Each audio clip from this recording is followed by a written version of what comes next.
Hi everybody, I'm Nicole from the Haliburton County Public Library, and today we're going to be doing an Easter egg tree. So here's my example, and here's what you're going to need. Okay, so you're going to need some eggs. I have, these are fake eggs, they're plastic, hollow, so I can use them, not have to worry about them breaking. You'll need some paints. You'll need something in a cone shape. So I have a piece of Bristol board. I'm going to be cutting down a little bit smaller. Depending on what you use for your cone shape, you may need a base. So I just have a terracotta pot saucer. Sorry, some moss.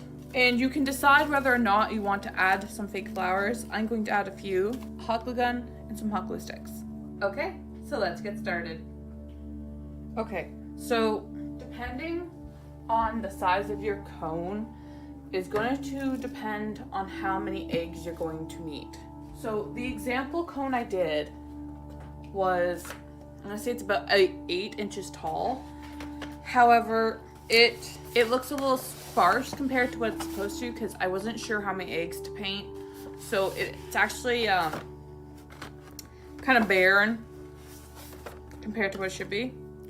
So the size on how to get that is I cut a Bristol board into half, and then I'm just folding that half into half to get a quarter, and then I'm going to put it into a cone shape. So there's always going to be a weird edge. I just take the scissors and cut it off. You do want it to sit somewhat flat. So for cone size like this, so this is a carton these fake eggs came in. So it's quite a bit short, but on to the next step is to actually paint the eggs. Now this part does take a while because they have to dry, and I highly recommend doing 2 coats of paint. So I have done a couple of it. I have an extra container that I came in from my example one. So as I'm painting them, I'm going to be separating. So because it's Easter, you can also do this as a springtime one, totally up to you. I know holly's not for everyone. So I do a very pastel-y color. So I just mix some of the regular colors right out of the bottle. I tend to choose lighter ones. And as you can see, I've done this several times. Between doing different crafts, I have a lot of different.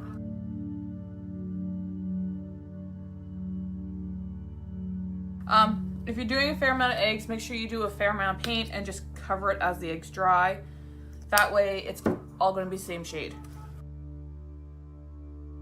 And this part is kind of messy, so you gotta figure out a way to hold it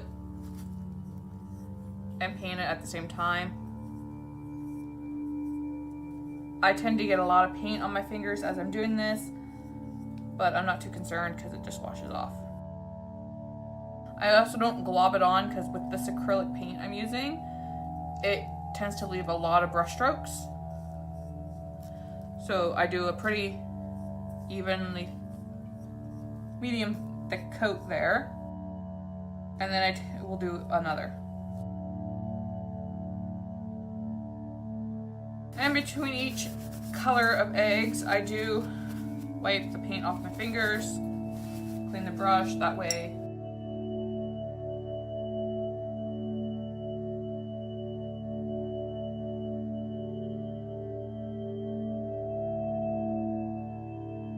So if you do hold the egg like I do, just be careful because if you get a fair amount of paint under your fingers, sometimes the egg starts to slip and then you have to go chasing the egg,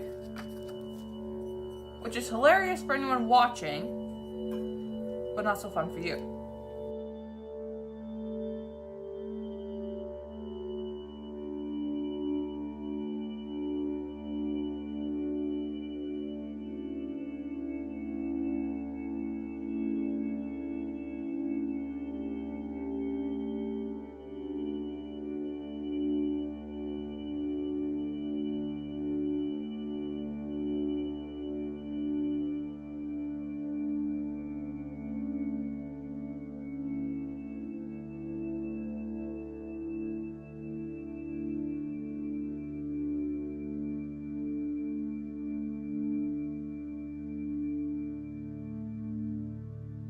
There's also the option, instead of doing colorful rainbow colors like this, to paint them as if they're going to be like robin eggs type thing. So do a very, very pale blue, and then once you do the 2 coats and let it dry, you can actually kind of flick some darker, a light brown onto the egg to get like a speckled look. So that is another option. You can also just do white eggs. If you do the plastic eggs for that, make sure you do put a coat of white paint on them, just so that it's a little more uniform. Also, plastic eggs tend to have a weird texture to them. You can also get, if you have little ones or young ones at home, you can also get them to decorate the eggs as if they were dyeing them with crayons, paint. You can even get them to do dye on them. However, that's going to take longer to dry, so just be aware of that. Okay, so I'm going to let these dry, and then I will do a second coat, and then I will be back to show you the next steps. So my eggs are dry, so I'm going to take the hot glue gun, and I'm going to actually stick some just in here, so if the tape lets go the glue, I'll at least hold it.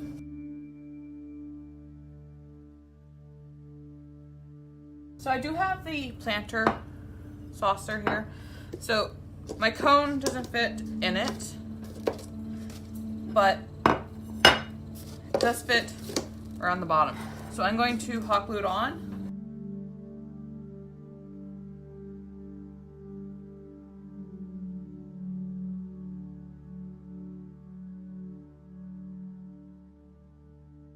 So I just have my eggs here. I have some more off to the side. I did do about 3 dozen for this. I don't believe I will need them all. However, in this situation, I'd rather have more than I need than what I had last time. So you can just put them on in rows or lines. I'm going to put them kind of pointing up and then go around and stack, and yeah. So this part of it, it's basically going to be your design. Any of the leftover gapping on it is going to get filled up with the moss and the flowers. So I'm not too overly concerned with it. I'm just trying to make that gapping as small as possible.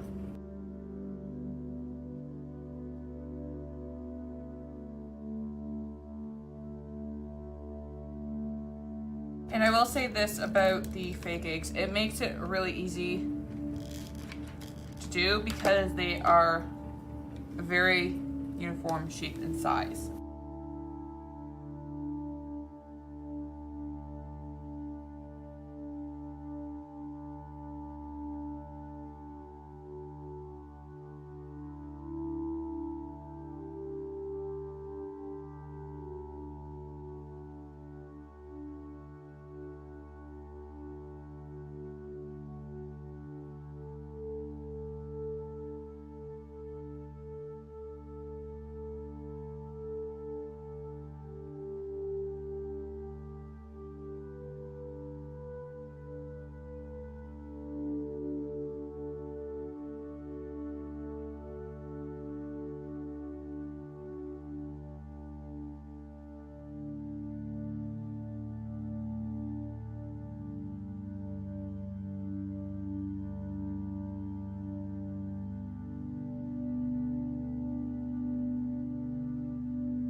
Okay, so I'm actually just going to trim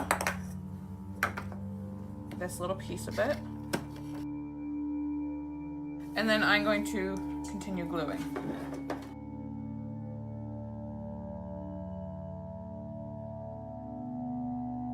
And then for the top, I just have one last egg, and I'm just going to glue it on like that.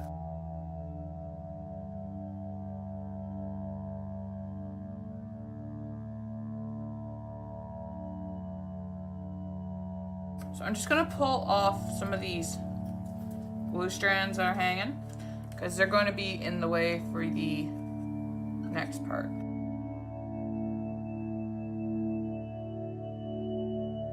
So the next part is the fake moss, or the moss and the fake flowers. So I have some kind of springy colored flowers. I recommend putting the moss on first, and what you're gonna do is, I know you can get this type of moss. You kind of want the other kind. It fills in a little bit better.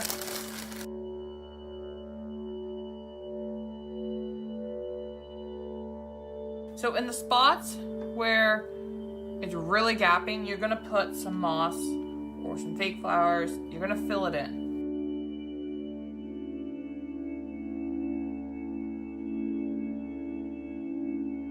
So this part's a little tricky sometimes because you have to be able to get the hot glue between the eggs. Sometimes you actually have to dangle it and then push it on with moss.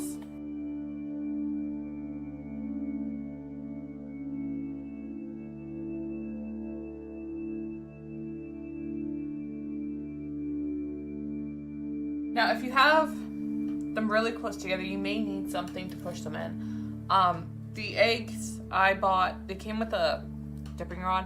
I just kind of use it to get in between the eggs where my fingers won't fit. You can also use a pencil or something like that. But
well, I don't know if you can tell, but I've actually kind of left some of the smaller gaps alone. What I'm going to do is I'm actually going to just use a flower to fill that in. It's just, I can't get the hot glue down there. I could try to use white glue. I'm more worried about that running everywhere.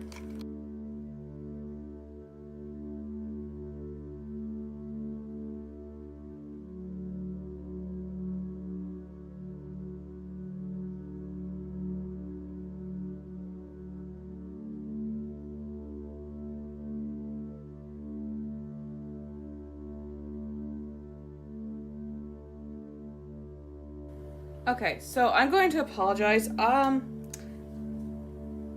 actually finished this video. Turned out fabulous. So I finished the video and I started cleaning up some moss that's all over the table here. And I happened to look at my device, which I'm recording on, and it had been turned off. So, bit of technical difficulties. So I'm going to show you what I had actually already finished. So this is my Easter egg tree.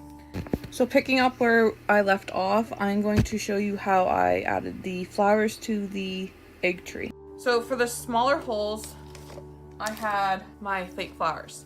So I just plucked the heads off and a couple of the yellowish things there. And depending on the size, I actually just took the Huckley gun and globbed it on the back and then stuck it where you could see the Bristol board between the eggs. I did the same with the little sprigs here. And it just helped fill in the hole so it wasn't so white between them. So that's how I did that. I am very sorry that didn't record properly. Okay, so that's the craft. Thank you for joining me. Again, I'm sorry for the technical issues, but I will have another video